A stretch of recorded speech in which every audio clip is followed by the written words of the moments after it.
Mr. Speaker, it's not surprising to me why there is such disorientation from the erstwhile majority about the budget resolution that will be going to conference. It's because it contains a principle that they don't understand, which is called deficit reduction. The erstwhile majority made a living out of borrowing money, spending more, taxing less, borrowing more, spending more, taxing less, borrowing more.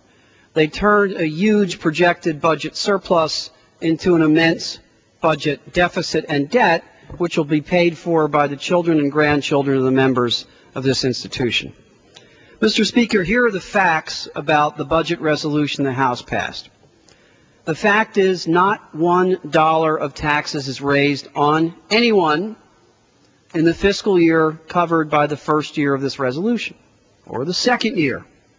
Now we get to a point at the end of 2009 where the tax cuts which the erstwhile majority enacted a few years ago expire.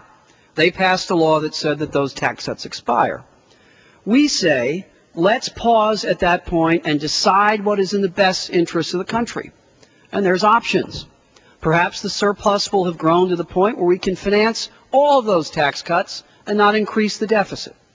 Perhaps there will be greater revenues that have been projected under our conservative revenue estimates, and we'll be able to afford to extend all of the tax cuts.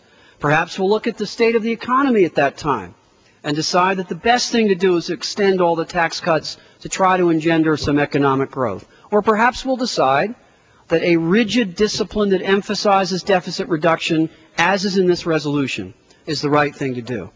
The erstwhile majority practiced the principle of leap first and look later. This resolution says look before you leap.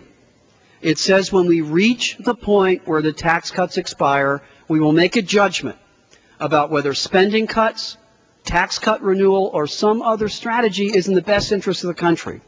Not $1 of taxes is raised in the first fiscal year covered by this budget, and nothing in this resolution necessitates the raising of any taxes on anyone. It simply says, Mr. Speaker, the Congress should do something the erstwhile majority never did. Look before you leap. Make decisions based on good economic evidence, not blind faith. I yield back the balance of my time.